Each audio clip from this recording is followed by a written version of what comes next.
yang menutup seluruh aurat, yaitu bagi perempuan cuma muka dan kedua belah buah telapak tangan. Mudah-mudahan kita bisa melaksanakan. Bisa melaksanakan? Bisa melaksanakan? Bisa. Alhamdulillah, mudah-mudahan kita diberikan kesehatan untuk melakukan aktivitas itu. Pada hari ini anak-anak, tema yang akan disampaikan atau pembelajaran pelajaran hari ini yaitu mempertahankan kejujuran sebagai cermin kepribadian. Selanjutnya anak-anak kita lihat mempertahankan kejujuran sebagai cermin kepribadian dalam slide ini, sebagaimana pembelajaran pada hari ini yang bisa ditampilkan untuk memperjelas dan memperkuat pernyataan yang akan disampaikan dalam pembelajaran ini. Untuk itu anak-anak harus mencermati dan mengkritisi apa yang ditampilkan pada slide tersebut, sehingga satu, memperoleh kejujuran. Kejujuran adalah mengatakan sesuatu dengan kenyataan. Lawan kata dari jujur adalah dusta. Secara istilah jujur bermakna: satu, kesesuaian antara ucapan dan perbuatan. Dua, kesesuaian antara informasi dan kenyataan. Tiga, ketegasan dan kemantapan hati. Yang keempat adalah sesuatu yang baik yang tidak dicampuri kedustaan, sehingga kalian bisa melihat dengan sendirinya, sehingga akan lebih paham dibandingkan hanya disampaikan secara dikte atau secara berceramah. Untuk itu kalian tanamkan pemahaman secara menyeluruh, sehingga dalam bagian 2 adalah pembagian sifat jujur yang kedua, itu terbagi menjadi A. Jujur dalam niat atau berkehendak. B. Jujur dalam perkataan atau lisan. C. Jujur dalam perbuatan atau amaliyah atau pengamalan. Kejujuran merupakan pondasi atas tegaknya suatu nilai-nilai kebenaran, karena jujur identik dengan kebenaran. Allah Subhanahu wa ta'ala berfirman, yang artinya tuh bahasa Arabnya nanti ditulis ya oleh kalian sendiri ya, yaitu wahai orang-orang yang beriman, bertakwalah kamu kepada Allah Subhanahu wa ta'ala dan ucapkanlah perkataan yang benar. Quran surat Al-Ahzab ayat 70. Jujur adalah sikap yang tulus dalam melaksanakan sesuatu yang diamanatkan, baik berupa kejujuran akan menciptakan ketenangan, kedamaian, keselamatan, kesejahteraan, dan kenikmatan lahir batin, baik di dunia maupun di akhirat. Sementara kedutaan menimbulkan kegoncangan, kegelisahan, konflik sosial, kekacauan, kehinaan, dan kesalahan lahir dan batin, baik di dunia maupun di akhirat. Anak-anak, baiklah, kita lebih cermat lagi kepada slide yang berikutnya tentang membahas yang ada kaitannya dengan kejujuran yang menjadi indikator pembelajaran pada hari ini, yaitu tanggal 30 Agustus 2021. Tiada lain ada pembentukan akhlak. Dan inilah anak-anak ayat-ayat Al-Quran dan hadis tentang perintah berlaku jujur, yaitu satu, Quran surat Al-Maidah ayat 8, yang artinya, wahai orang-orang yang beriman, jadilah kamu sebagai penegak keadilan, karena Allah menjadi saksi dengan adil, dan janganlah kebencianmu terhadap suatu kaum mendorong kamu untuk berlaku tidak adil. Berlaku adilah, karena itu lebih dekat kepada takwa, dan bertakwalah kepada Allah, sungguh Allah Maha teliti terhadap apa yang kamu kerjakan. Yang kedua Quran surat At-Taubah ayat 119, yang artinya, wahai orang-orang yang beriman, bertakwalah kepada Allah Subhanahu wa ta'ala dan berbasmalahlah sehingga dapat terawih. Nah, selanjutnya yaitu 3 tentang hadis dari Abdullah bin Mas'ud RA. Diriwayatkan bahwa Abdullah bin Mas'ud RA Rasulullah SAW bersabda, hendaklah kamu berlaku jujur, karena kejujuran menuntunmu pada kebenaran, dan kebenaran menuntun kepada surga. Siapapun orangnya yang berlaku jujur, insya Allah bakal masuk surga, yaitu surganipun Gusti Allah.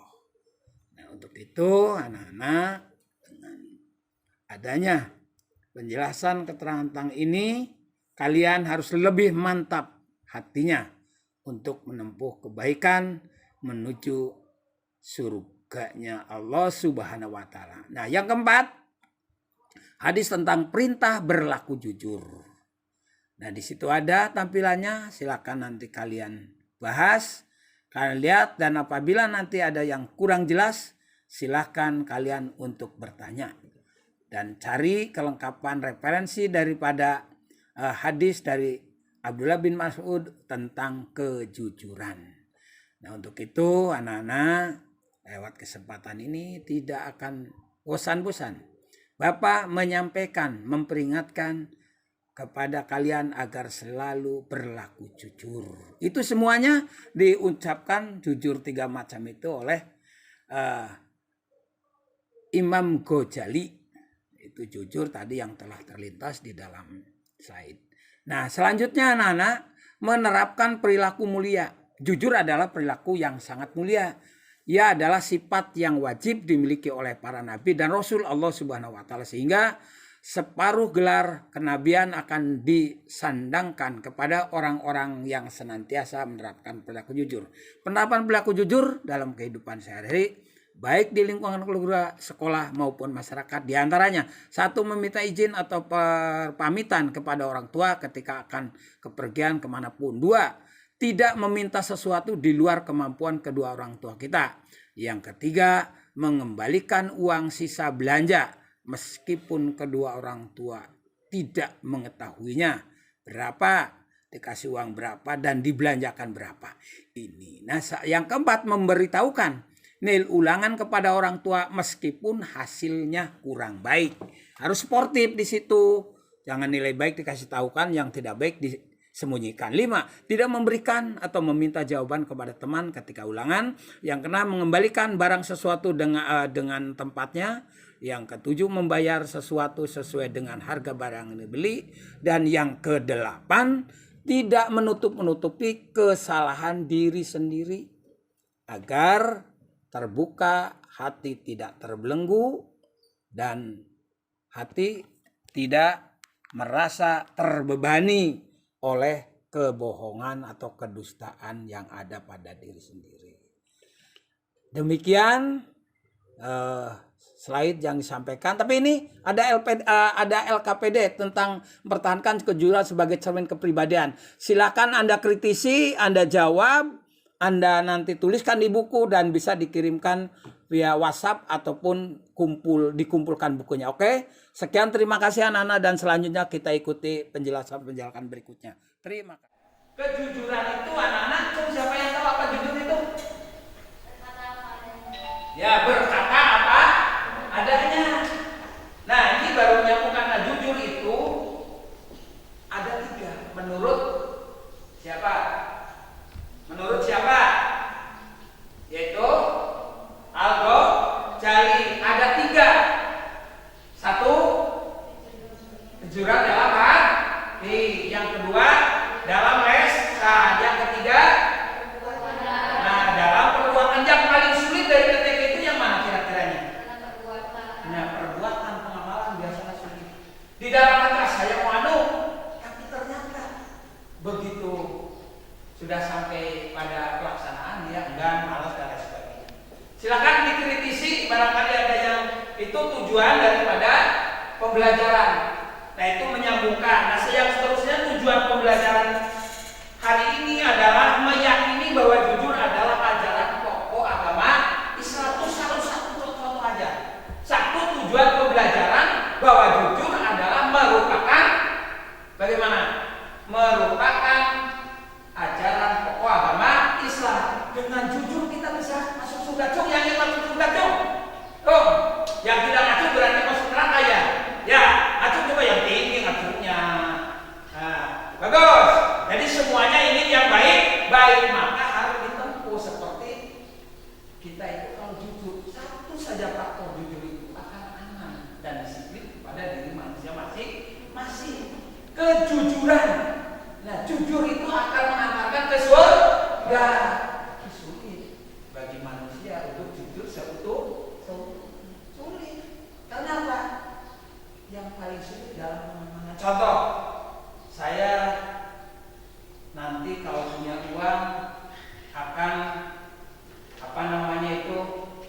menyantuni fakir miskin.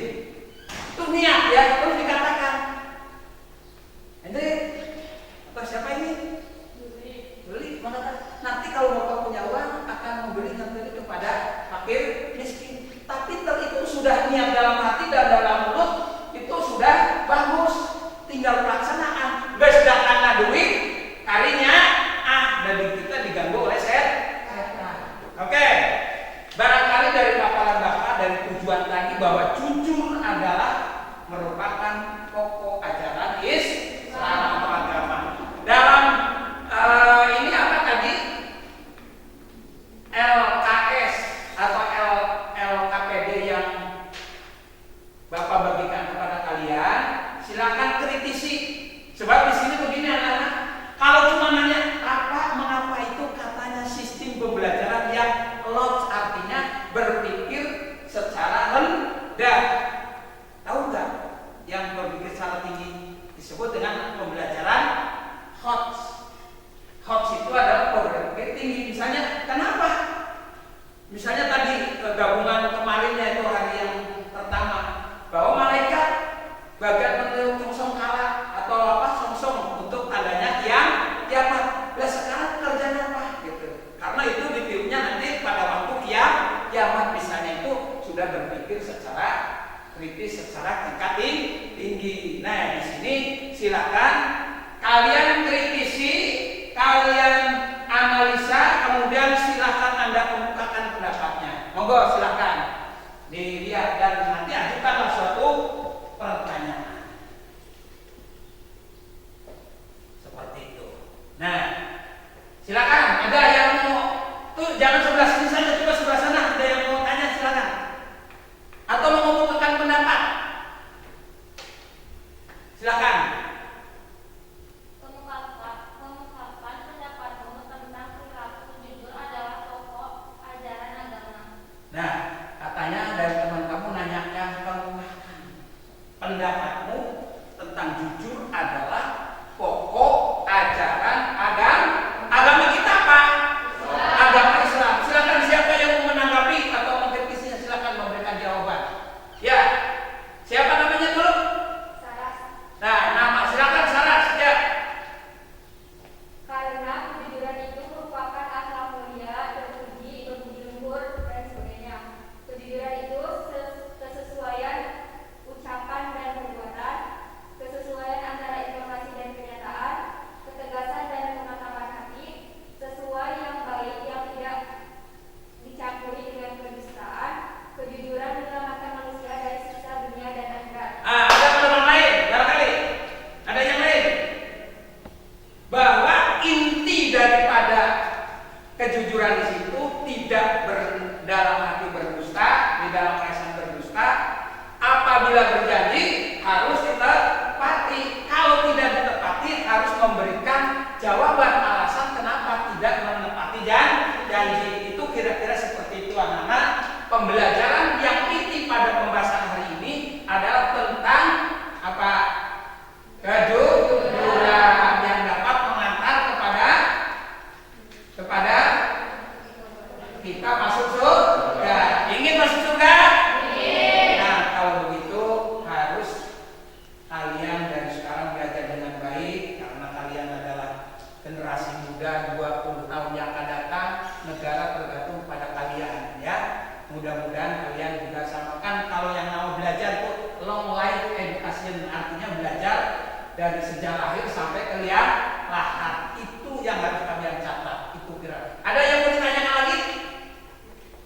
Kalau tidak ada, mari simpulkan pada hari ini pembelajaran tentang kejujuran atau mempertahankan tentang kedisiplinan demi kejujuran mencapai kemaslahatan dan pintu surga. Yang pertama, jujur di dalam hati, jujur di dalam lisan, dan jujur di dalam perbuatan.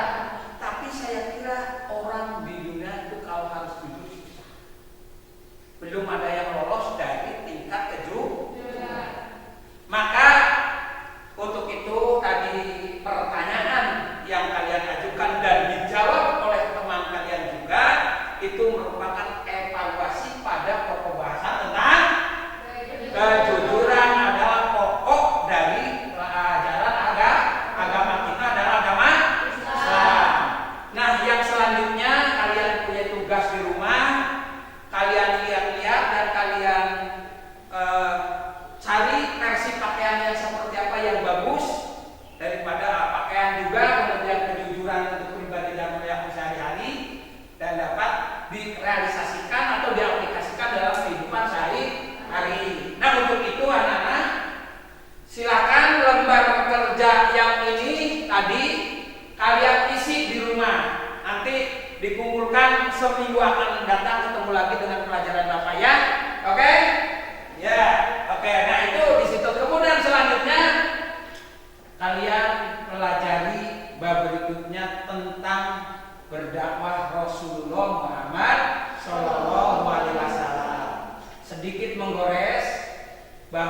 Rasulullah sebelum jadi Rasul itu adalah menjadi Nabi.